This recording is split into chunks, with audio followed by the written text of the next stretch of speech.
Hello there. So I'm Natalie Tackett, and I have really just started a travel channel on my regular YouTube channel, but it's something I have always wanted to do.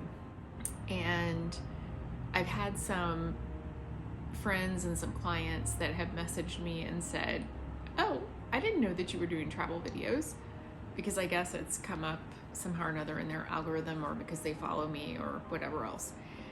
And it's actually been kind of a surprise. It's something I've always wanted to do. And I binge watch travel videos constantly because it's just something I'm intrigued by.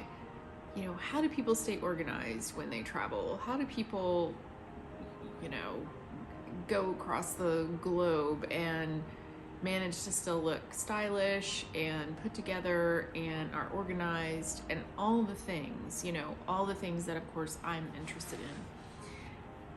So that's why I started filming, because I thought, there's got to be somebody else out there who also wants to know, how did I do this?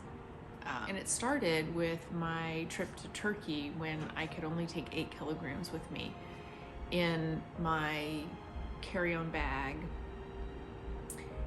and the size limit wasn't that big of a deal, but it was the 8 kilograms that was huge, because 17.65 pounds. How in the world can you take a week's worth of stuff with you that's only under 18 pounds? I mean, what the what? So, but I figured it out. I did it. And so ever since then, I'm kind of challenging myself, trying to go smaller. I haven't quite gotten to the point that I could just travel in a handbag. I really thought this trip, I'm in Boston right now.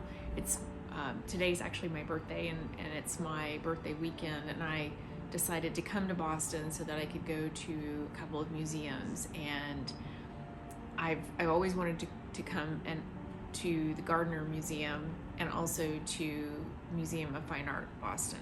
So, and the John Singer Sargent exhibit is here, so at the Fine Arts Museum. So I couldn't contain myself. And I'm so glad that I came. I've had such a lovely time. And the wonderful thing is, since I've gotten much better about packing and about travel, my trip has been seamless. It has been stress-free. I've had everything that I need at my fingertips. And I have felt put together. I went to an event yesterday evening at the museum, and in the evening time, and I felt like I fit right in, like almost as if I lived here. And I think for me, that's what is so important when I'm traveling, is that it's not that I want to seem, faceless or nameless, but I do want to fit in kind of with the local culture. I want to feel like I'm just like everyone else. I don't want to stick out and be the American in the group, or, oh, there's the tourist over there, or there's the white girl, or I don't want to have that label. I want to be able to blend in and fit in wherever I go. And whether that's because I want to be just respectful of the culture in a foreign country, obviously Boston culture, I mean, besides the accent, but when I am in a foreign country, I want to be able to walk into a shop in Normandy in France and say bonjour, and be able to exchange some pleasantries with the shop owner. When I'm in Italy, the same thing. When I'm in Turkey, Anywhere that I go, I want to be able to interact with local people so that there's a comfort there. And that's one of the reasons I really started this channel, is because I want to talk about those things. And I want to talk about what happens when I'm in a local area. Things that, I didn't know. Things that you have to kind of think about maybe before you come.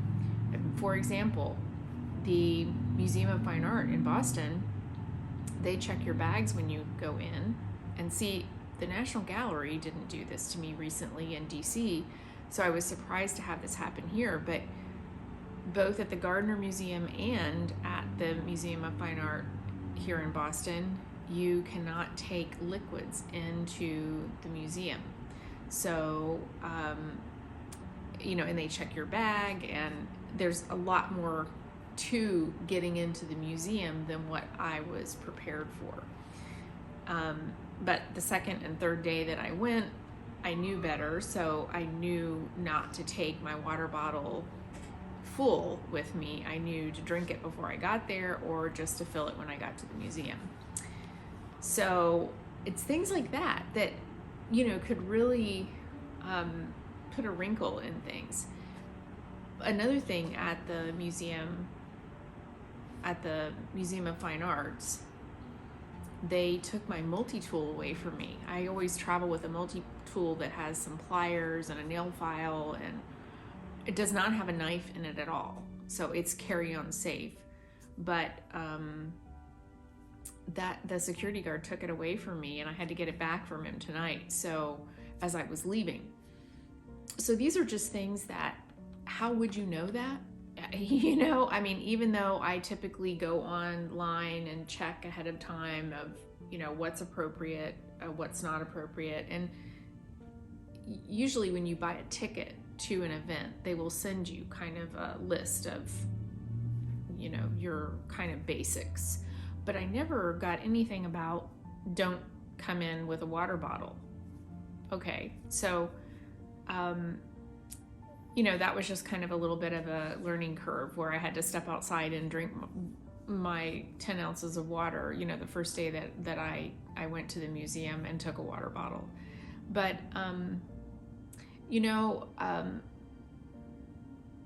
as I'm getting older, what I'm also realizing is no one is going to live my life for me. And if I want to live, if I truly want to live, I have to do the traveling.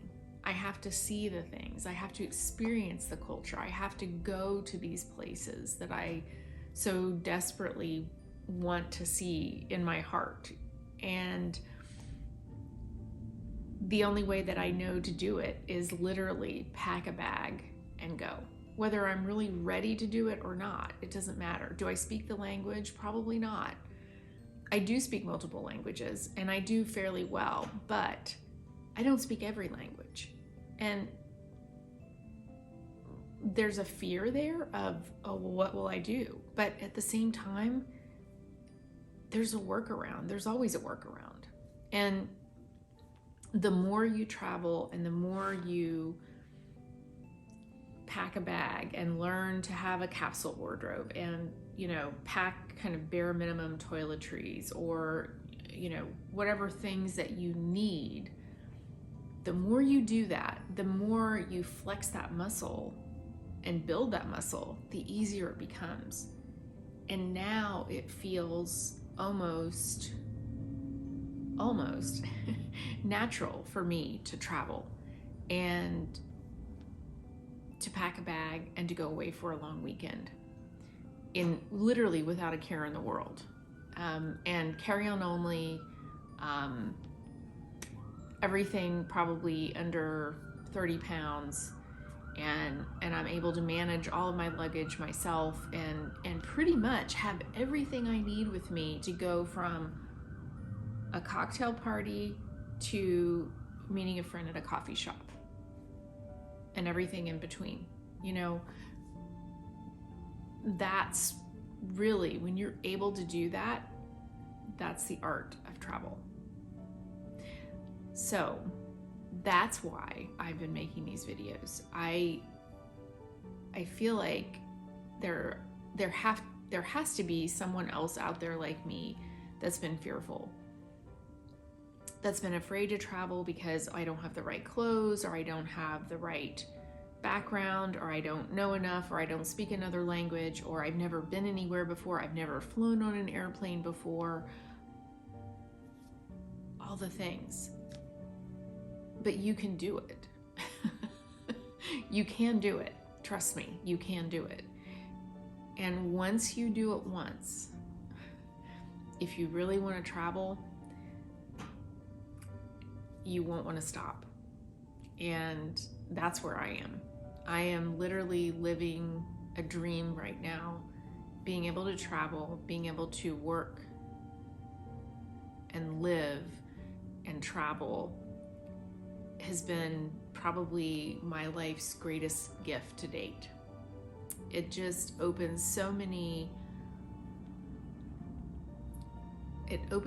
doors, in the sense that it broadens your horizons and it gives you a completely different outlook on life.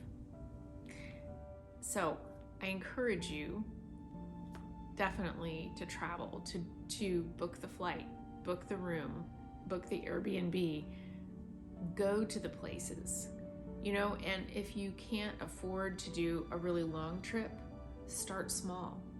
Whether it's a staycation, whether it is going to the next city for a weekend and stay with a friend, but test it out and kind of learn how to travel, how to pack, how to create a capsule wardrobe, how to have all the things with you that you need, and go from there. So kind of knowing what your real needs are is important. And I also know a ton of people who will travel very bare bones with their toiletries, and I have cut my toiletries every bit in half for sure, if not almost in half again. But it's been a journey for me to do that, because I used to be the type of person that was packing for every what if situation. And now I've gotten away from that. I used to carry almost an entire essential oils library with me of, just in case, what if this or what if that. Now I'm trying to think. I think I only travel with 3 now. One of them is tea tree, one of them is thieves, and I can't remember the other one, but essentially, if I have thieves and I have tea tree, I'm pretty much safe across the board. Whatever happens, I'm pretty good. Now, if I was going to, South America or someplace where I was worried about, some type of water issue or whatever else, maybe I'd consider bringing something else with me. But it's the practice. It's the practice of traveling. It's actually experiencing it and going through the motion of actually traveling, that's when you learn what works. And what works for me may not work for you. So it's kind of that flexing that muscle and figuring out what it is that works the best for you. And even on this trip, I knew I was only going to be here for 4 days, so it was going to be very quick. Oh, I'm not going to do a whole bunch of laundry, whatever. I'm going to be fine. The one thing that I left out that now I'm just kicking myself in the butt for forgetting it is a sink stopper. There are these flat rubber things that fit in the bottom of the sink so that you can run water in the sink if the plug for the sink doesn't work. Well, guess what? I'm in a very modern Residence Inn that doesn't have a stopper on the sink. Who would think, that there's no stopper on the sink? So I had no way to do my laundry because I brought some merino wool tights with me that I wore yesterday, and I wanted to go ahead and rinse them out, as well as my underthings from yesterday. So what I ended up doing is they have a bowl, like a 1-quart bowl in the kitchen, and that's what I did. I took that to the sink in the bathroom and created like essentially my own little basin and wash those items out in the sink so that I could drip dry them over the shower curtain. So, I mean, not an ideal situation. I mean, I made do with what I had, but there you go. That's that kind of flexing the muscle and figuring it all out, right? And still making it work. But I know now that that's going to go into my non-negotiable list of items that no matter where I'm going, no matter what the length of the trip, that's one of those non-negotiables that I need to have in my kind of little arsenal of items, along with my very basic kitchen items that I need, and health supplements, and my very basic toiletry kit. So anyway, I am thrilled that I can do these videos. I love it. I hope that for those of you who are subscribed, that you will continue to watch, like, and comment, and please give me some feedback on what you want to know more about. I know what I find exciting, but I also know that there has to be other things out there that you may be interested in that I may not have thought would be of interest to anyone else, and I would love to tailor videos for my viewers and what your interests are. So I appreciate you so much. I'm very grateful for this opportunity to be able to actually